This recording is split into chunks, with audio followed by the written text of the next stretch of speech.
Monsieur le Président de la République, la justice est la colonne vertébrale d'un État. Ça devrait être le premier pilier de l'action gouvernementale.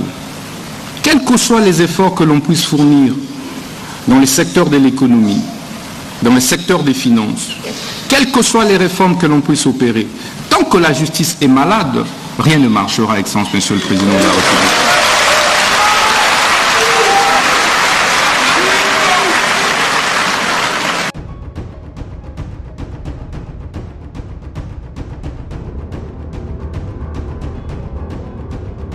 Nous invitons Monsieur le ministre d'État, ministre de la Justice et garde des Sceaux à prendre la parole.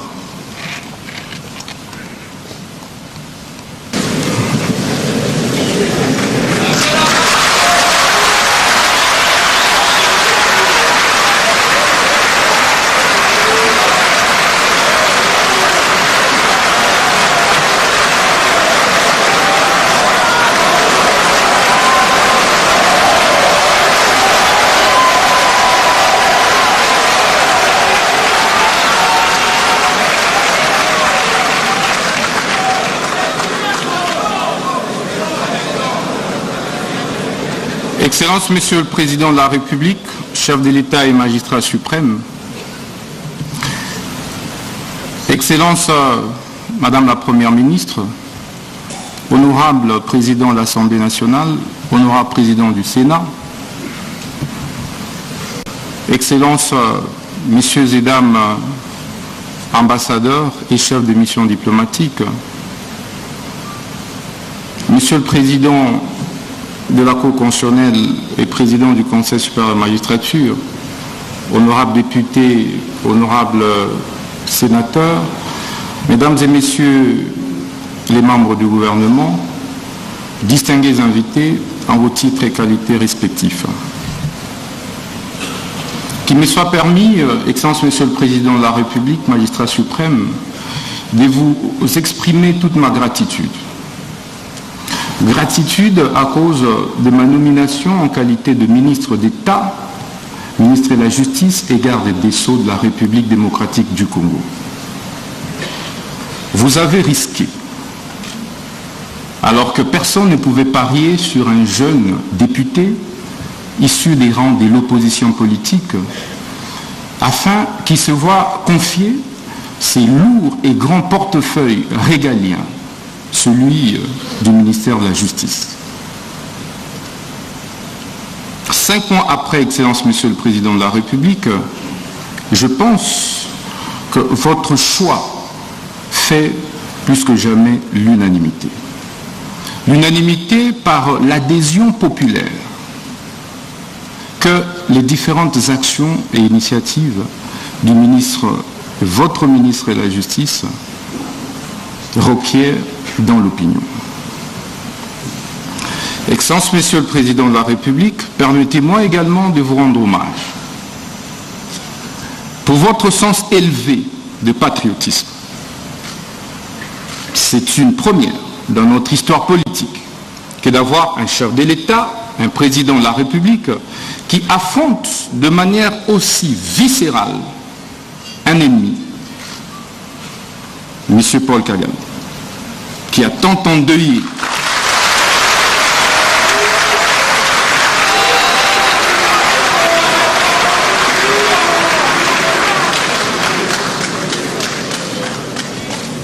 Je disais, Excellence, Monsieur le Président de la République, que c'est une première dans notre histoire politique que de voir un chef de l'État autant aimer le Congo, porter autant les aspirations des Congolaises et Congolais, travailler pour la préservation de l'intégrité du territoire national, en ouvrant un front politique, diplomatique, judiciaire clair contre l'agression rwandaise pilotée par ce criminel économique et criminel de guerre, M. Paul Kagame.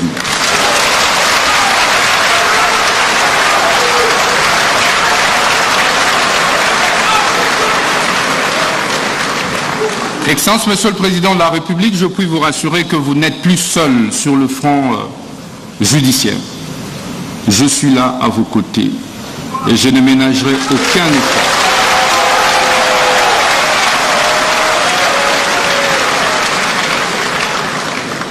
que la République démocratique du Congo, au travers de votre autorité, puisse gagner cette bataille injuste, cette guerre injuste et illégale qui nous a été imposée injustement à cause de nos ressources naturelles.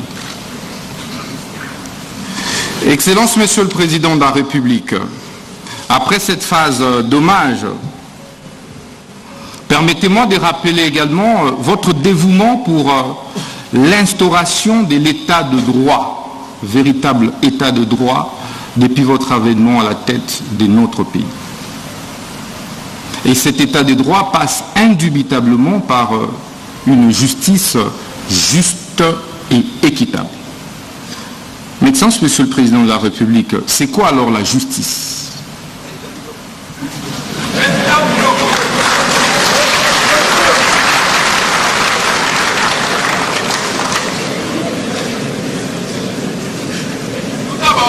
La justice est un terme polysémique, comme l'a dit le bâtonnier national, qui implique un certain nombre d'acceptions. Au-delà de la légalité, elle implique l'éthique, la morale, l'équité. C'est pourquoi un acte peut être légal, mais être injuste, parce qu'il ne comporte pas d'autres acceptions et composantes de la justice. Mais au sens formel, Excellence, Monsieur le Président de la République, la justice devait être comprise comme ce système, cet ensemble de systèmes composés et constitués des corps des magistrats, des avocats, des huissiers, des greffiers, des OPJ, des APG, j'en passe, en vue de créer l'équilibre dans la société, en vue de créer l'apaisement et la paix sociale dans la société.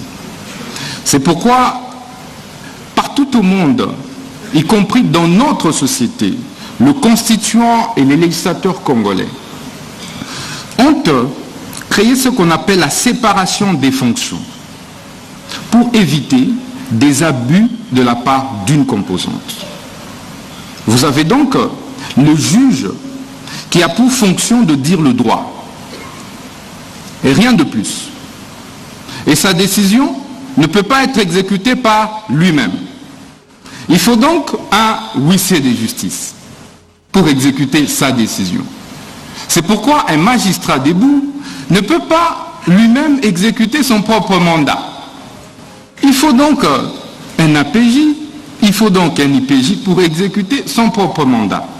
C'est pourquoi il faut des greffiers pour pouvoir apposer des formules exécutoires sur des décisions des justices et poser d'autres actes extrajudiciaires. Excellence, Monsieur le Président de la République, c'est toutes ces composantes qui constituent ce qu'on appelle justice. Parce qu'en réalité, sans une composante, le système est défaillant. Si aujourd'hui les avocats décident de ne plus prester, la justice sera handicapée.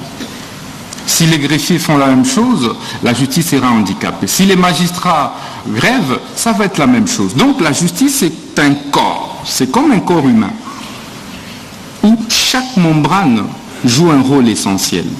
C'est pourquoi la conviction qui est la mienne, Excellence, Monsieur le Président de la République, est que c'est tout ça qui forme en réalité le pouvoir judiciaire. Mais comment créer l'équilibre ?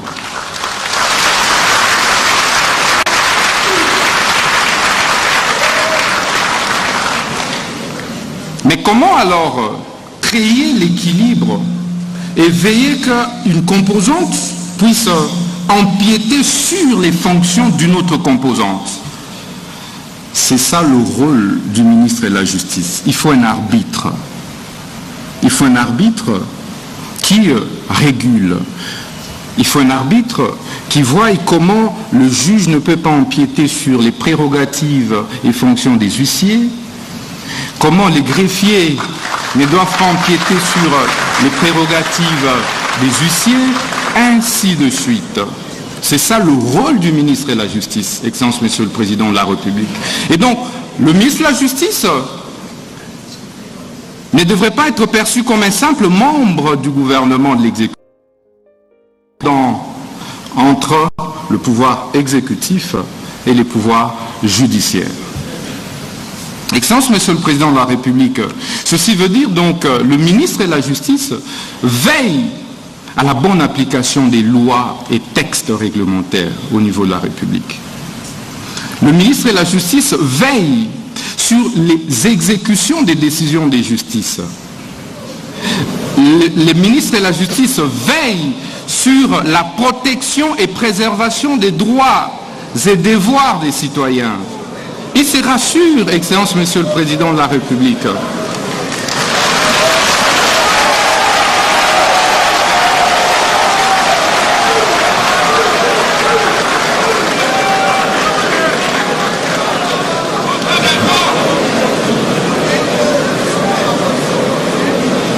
Je disais donc que le ministre de la Justice veille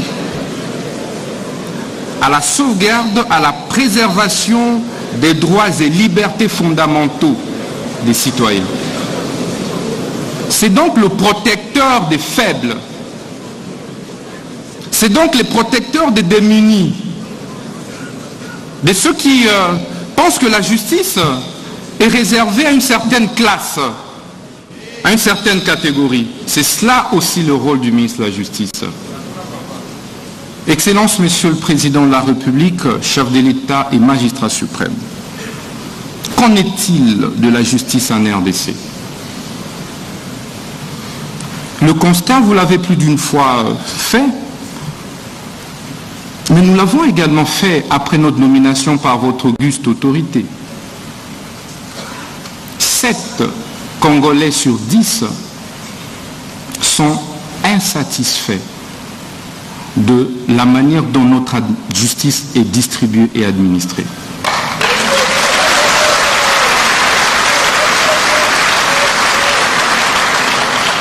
Sept Congolais et Congolais sur 10 ne se retrouvent pas dans la justice telle que distribuée et administrée aujourd'hui en République démocratique du Congo. D'où les différents jérémiades, les différentes plaintes, parfois les différentes tensions sociales observées au sein de notre société.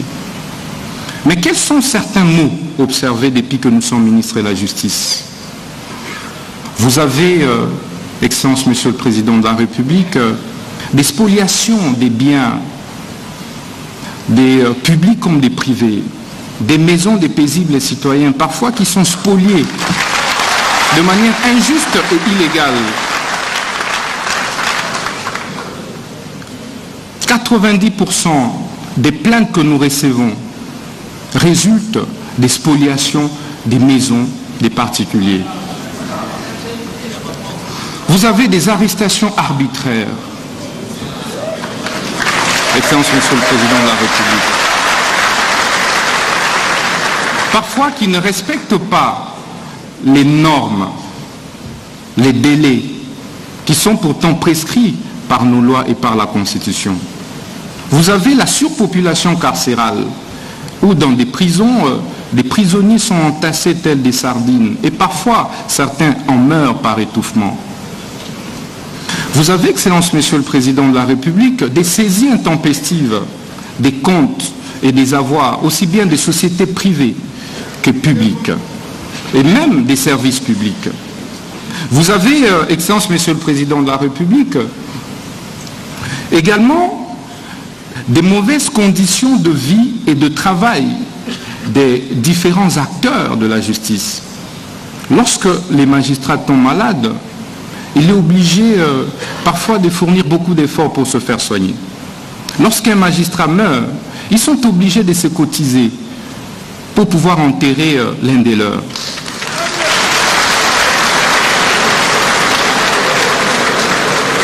Il n'y a pas de prime de brousse, d'où la plupart des magistrats et juges préfèrent se concentrer ici à Kinshasa et refusent d'aller à l'intérieur du pays. Et donc, dans la plupart des juridictions à l'intérieur du pays, il n'y a pas de juges. il y a une insuffisance des magistrats. Et donc la justice n'est pas bien dite à l'intérieur du pays.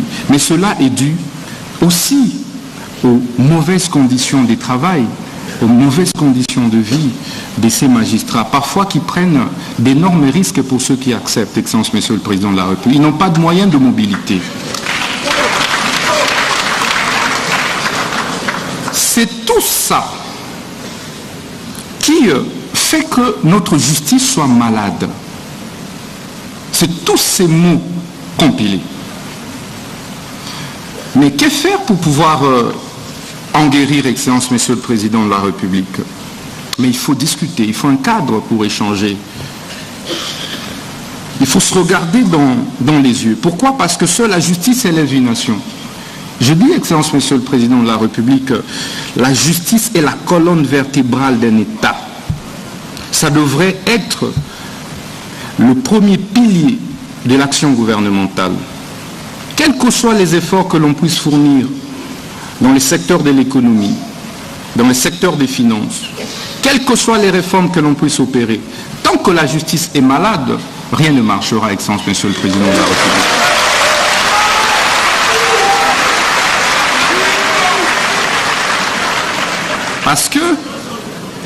Parce que l'impunité, les détournements, la corruption ont malheureusement élu domicile au sein de notre justice. Et il sera ainsi difficile de pouvoir impulser le développement de notre République sans toucher de fond la réforme de la justice. Donc, il nous faut du courage, il nous faut de l'audace, puisque nous n'avons que ce pays, de nous regarder en face et de nous dire les problèmes c'est à tel niveau et la thérapie est là. Et accepter que cette thérapie soit administrée de manière ferme, claire et sans faille, Excellence Monsieur le Président de la République.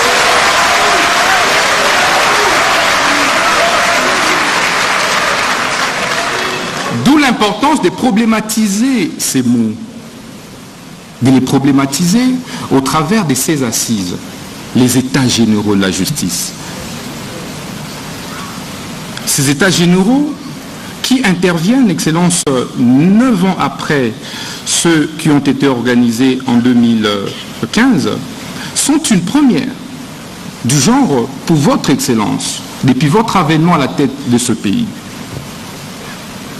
C'est donc un moment particulier pour que nous puissions ensemble, de manière concertée et en synergie, faire les diagnostics réels des maux qui rongent notre justice, faire l'autopsie de notre justice, afin de pouvoir en proposer de manière claire une thérapie de choc qui pourra faire mal, Excellence Monsieur le Président de la République.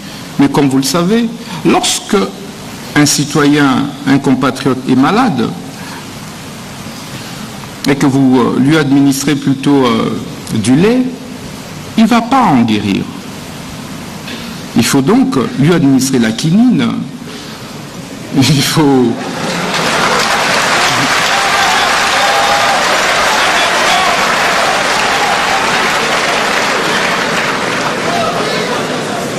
Excellence Monsieur le Président de la République, lorsque vous avez une plaie et que vous mettez du sucre sur cette plaie-là, elle ne va pas guérir.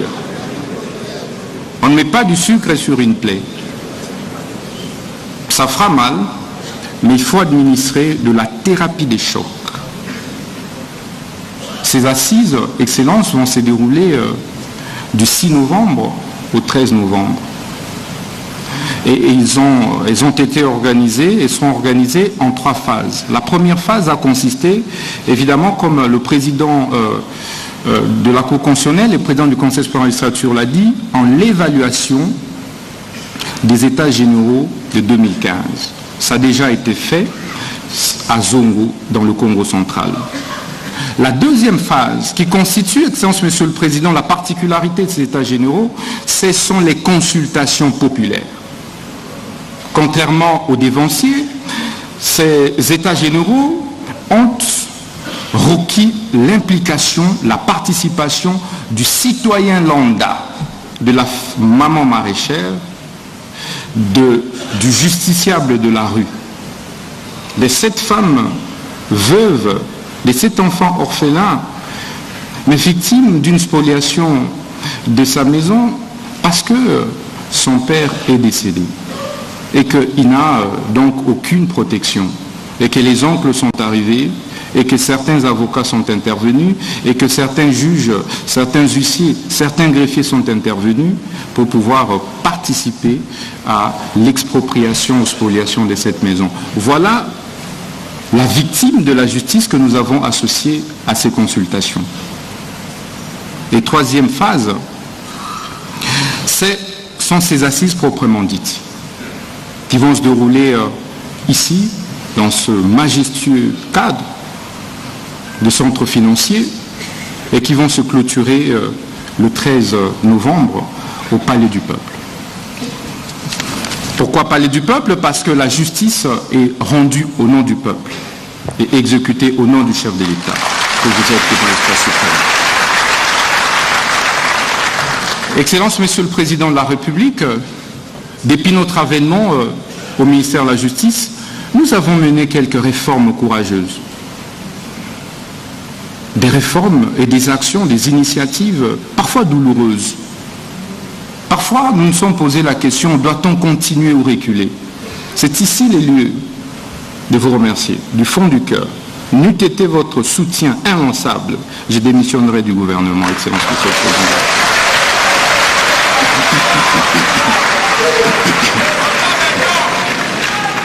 La première réforme courageuse, c'était l'insaisissabilité des biens des entreprises publiques, services publics, établissements publics.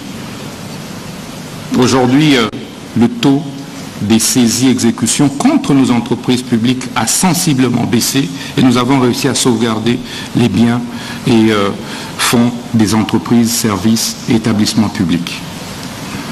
Excellence, nous avons également instauré ce qu'on appelle en droit étranger la caution judiciaire pour éviter que n'importe quel quidam puisse déranger les entreprises qui acceptent de venir investir dans notre République, qui faisaient l'objet de beaucoup de plaintes et souvent fantaisistes, et doubler, Excellence, des condamnations parfois exorbitantes, à des astreintes exorbitantes, à des dommages-intérêts parfois mirobolants, qui ont fait que certaines entreprises puissent fermer et quitter la République. Pourtant, on ne peut pas créer de l'emploi sans investisseurs privés.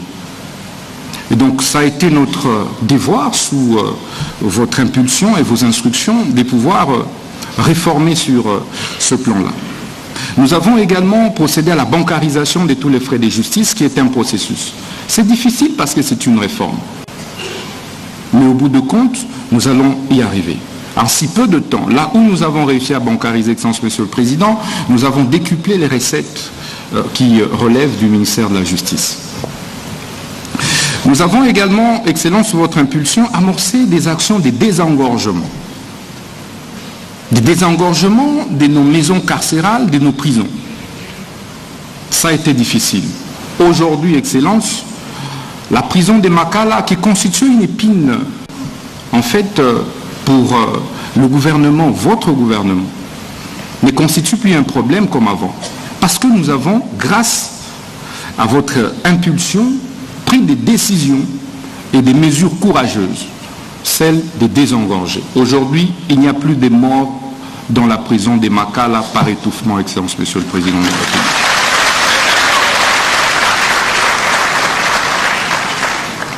Nous nous sommes également employés, Excellence, à assainir les exécutions des décisions de justice. Il y avait trop de désordre. On se réveille un bon matin, c'est un non-agent de justice qui allait exécuter une fausse décision de justice qu'on imputait au juge, et parfois pour rien. Étant donné qu'il n'existe pas de système de certification efficace des décisions de justice et même d'actes officiels jusqu'ici en République démocratique du Congo, nous avons eu affaire à beaucoup de décisions parfois falsifiées à l'insu des juges. Parfois on mettait des noms des juges déjà décédés.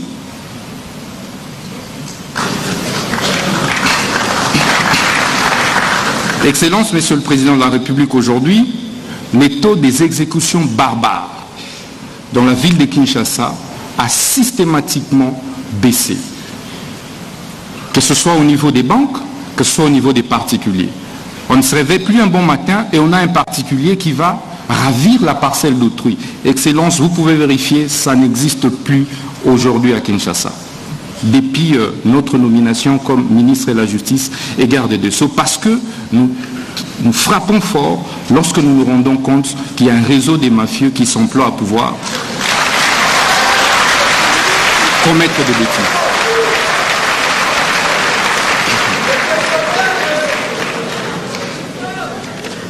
Excellence, Monsieur le Président de la République, ce n'était qu'à titre indicatif. Nous avons mené des réformes aussi bien au niveau des services des cultes et associations, comme vous avez suivi. Aujourd'hui, nous avons supprimé l'F92 et nous accordons des personnalités juridiques aux églises et nous avons instauré les systèmes d'identification de tous les pasteurs. C'est en cours. Pour pouvoir, Excellence, Monsieur le Président de la République,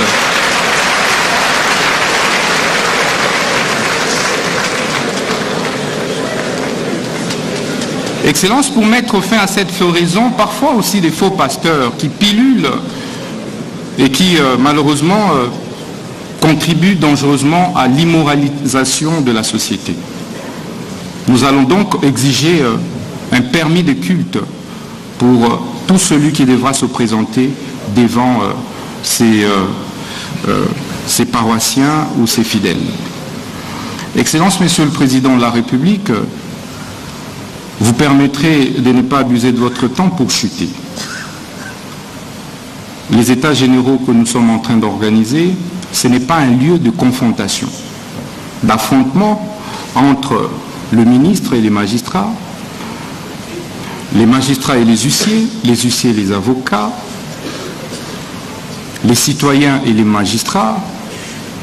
C'est plutôt un cadre des prises de conscience collective, des remises en cause systémiques et systématiques, des pratiques que nous avons observées pendant des décennies et qui malheureusement ont démontré leurs limites et ont détruit notre système judiciaire. C'est qu'ensemble, en travaillant main dans la main, que nous allons parvenir à redresser notre justice. Ce n'est donc pas une initiative du ministre de la Justice, encore moins du gouvernement, mais c'est une initiative collective. J'invite donc les uns et les autres à travailler de telle manière que nous puissions avoir des recommandations qui puissent déboucher sur des réformes courageuses. Celles qui pourront toucher, pourquoi pas, à la révision de la Constitution.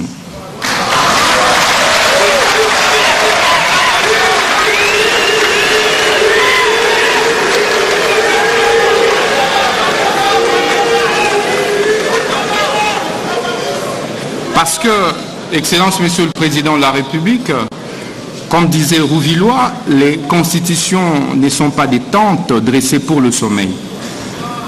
Tout comme les lois, elles sont appelées à s'adapter aux réalités de la société. Nous mettrons donc en place un comité de suivi et d'évaluation des recommandations de ces États généraux. Je dis et je vous remercie.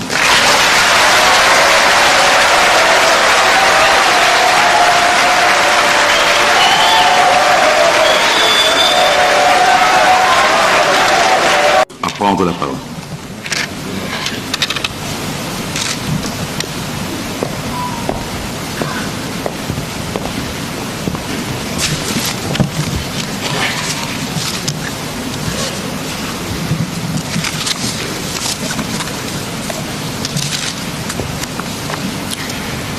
Excellence, Monsieur le Président de la République, chef de l'État et magistrat suprême, avec l'expression de mes hommages les plus déférents.